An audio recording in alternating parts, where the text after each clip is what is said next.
I'm excited to be here today with Hector Parra, Team Coordinator for Consumer and Market Insights from Innova Market Insights, and Hery Henry, Head of Strategic Marketing and Sustainability at Wipak. Today, we will be talking in particular about how our lifestyles have changed over the past few years, from on-the-go eating to working from home. We will be discussing topics like the consumer's desire for convenience and comfort, yearning for restaurant flavors at home, and what Innova has called accessible indulgence, as well as what the right packaging can do to serve this. So before we get started, could you please both introduce yourselves and what you do? Hi, my name is Hery Henry. I'm the Head of Marketing and Sustainability here at Wipak. It is a great pleasure to be joining this video. Hi, my name is Hector, and I'm responsible for the content creation and coordination of the team. It's always nice to hear and to see the perspective, the different trends that we spot around the world and put it into perspective. Wonderful. So I would like to start by asking Hector a couple of questions. Innova's research has shown there's been a rise and a focus on food innovation that supports consumers' lifestyles. From what I've read, it's managing careers, it's families and social lives. So could you explain a bit about the trends that you called the right bite in 2020 and new omni-channel eating in 2021? Yes.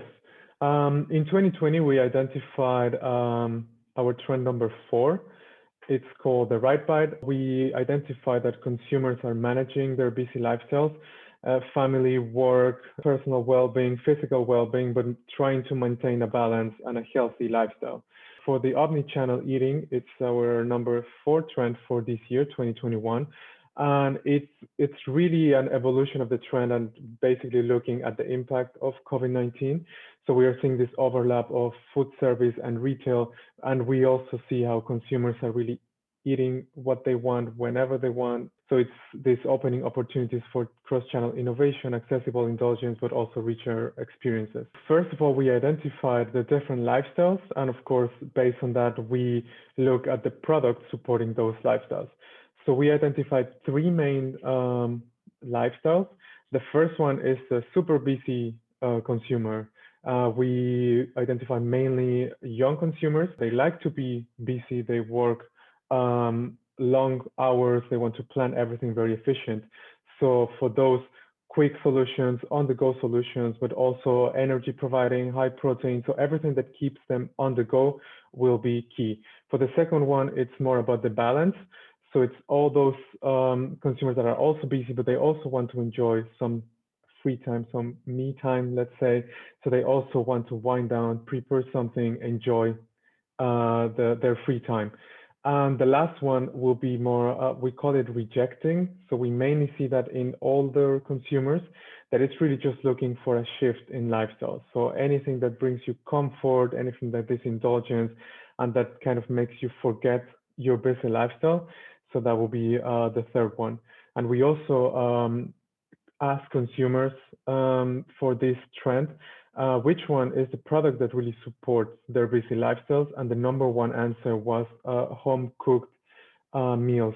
So in that case, you can see how this whole lifestyles and food supporting that, and for example, the meal kits were a big part of this trend, and we also identified growth in that type of product. And I just quickly add that, of course, this is a really, really interesting trend in terms of packaging, because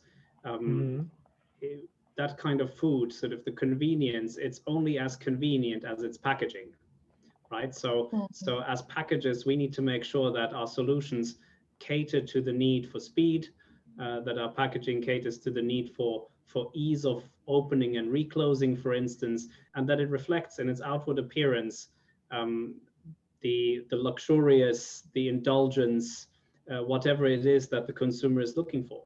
Yeah, absolutely. Hector, then how has this evolved in the last year with COVID-19? So everything is happening at home. So our home is the office, is the school, is the gym, is the restaurant, is the cinema. So home has become the epicenter of everything. And consumers are looking for products that fit every occasion, from the entertainment to the richer experiences, but also convenience. But also students, families, they are turning into these snacking, fast solutions, indulgent, healthy options, because also we cannot forget the health part when we're in the middle of a pandemic. I think interestingly, it's also put a spotlight on sustainability once more for all the packaging in the home, because consumers end up with all the packaging in their own home. Before, you'd have some of the packaging during the course of a busy day, for instance, whereas now the whole daily cycle ends up in your bin, which sensitizes you to the fact that it's not a good look to have lots and lots of packaging in your home. Add to that all the home deliveries that people get and all the parcels, and people worry and are concerned, and rightfully so. So we actually see another slight shift towards wanting to make sure that packaging as well as the product itself is sustainable. And so sustainability plays a big role in that, in terms of the overall satisfaction that you feel, and in terms of how you feel about yourself and how you feel about your home when it fills up with packaging. Yes, I think we are more and more conscious about our decisions, about why we buy this product, and then the after, like what happens after we consume the product. So I believe that we have become more and more conscious about our eating habits, and I can imagine it's the same for big families, for families with kids. And to add this sustainable part, I think a lot has to do with the efficiency of the packaging, that it's linked to the sustainability. Because I can imagine that before you will have like big meetings with 10 people at home, friends, you will buy big packages, but now you're at home, you will not buy exactly the same, or maybe you buy the same, but then you will end up wasting a lot. So again, it's rethinking the way we consume the products and why we consume it. That's also something that changed during the pandemic. I mean, we are more and more aware of what's good for the environment in terms of what's inside the package. So we can see from the statistics of the last 5 years that meat consumption is actually declining in all the big meat eating countries in Europe, which is very interesting, such giants as Germany and France, for instance. But where I see a massive problem is that it's very, very difficult for a consumer to know what packaging is sustainable vis-a-vis other or traditional packaging, not just in the supermarket, but also when making a purchasing choice online.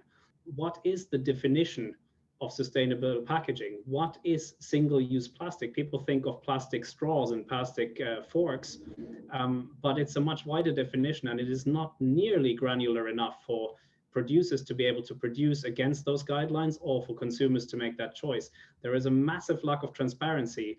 One of the big problems there is that the recycling legislations are different, not just in all the 27 EU countries, but also in different across regions. So fully recyclable doesn't necessarily mean fully recycled or recycled at all. And that's a problem. And that's, I think, holding society back from making more sustainable choices when it comes to packaging, because if you don't know what's sustainable easily, then you're not going to base any choice on that.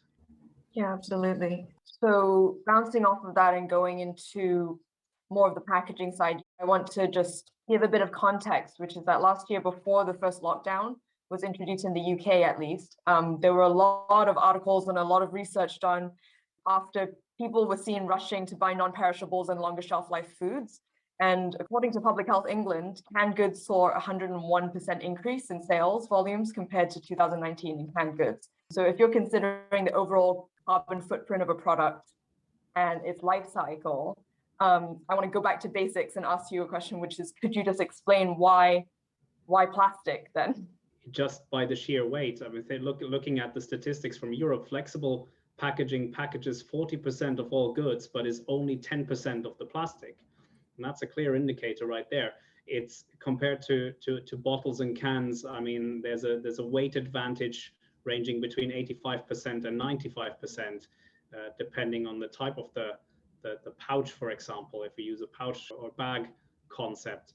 Plastic packaging still has a bad name, not unreasonably, in the sense that if we look at what's happening in the 7 Seas, I mean, it's not pretty, and it's exactly where it doesn't belong.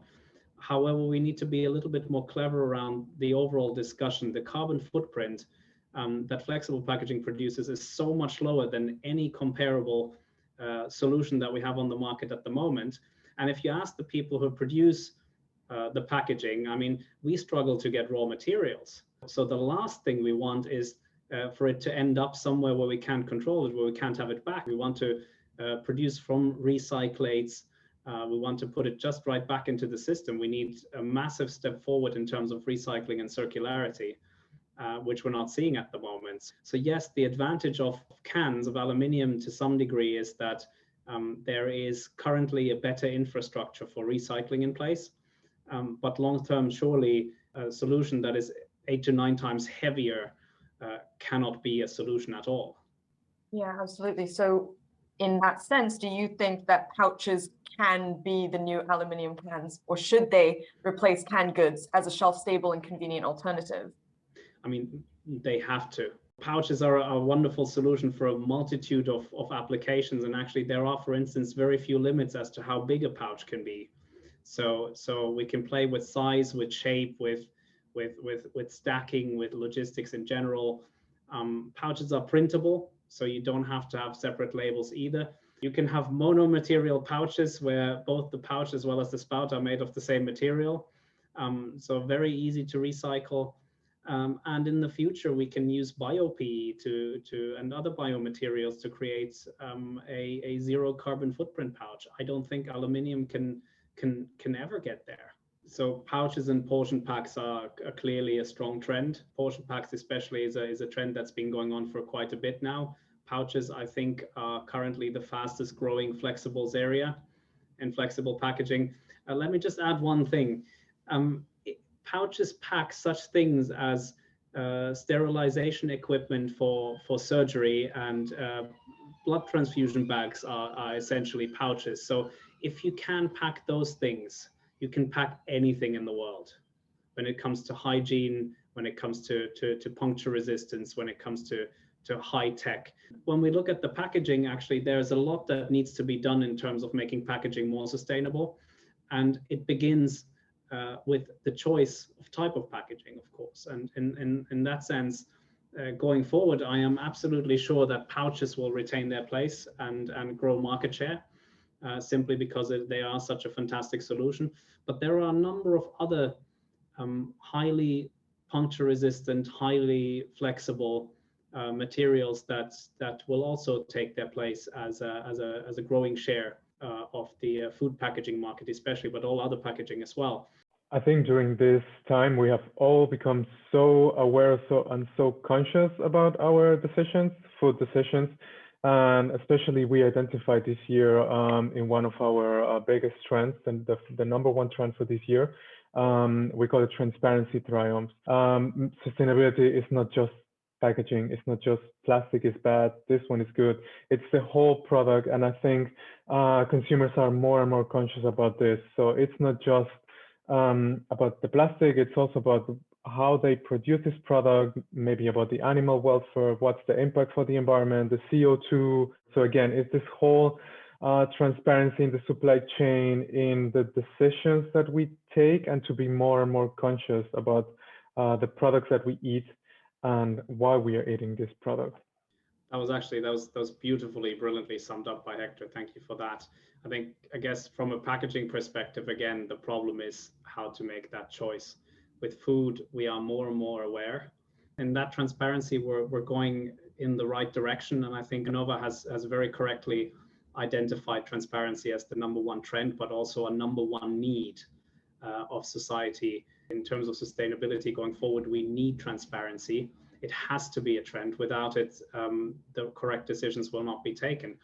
I mean, packaging has had the solutions for years. We've been able to do low carbon, low weight, low plastic packaging for as long as I've been alive, I think, almost. What we really need is for legislation to catch up. Industry is not afraid of tougher legislation. What we need is a clear guidelines and a level playing field, and we will innovate against those guidelines. Business always has. Fantastic. I think we will just end it right there, because that's a great thing to leave our audiences with. So thank you both, Hery and Hector, for joining today. Thank you for your time. Thank you, Liberty. Thank you.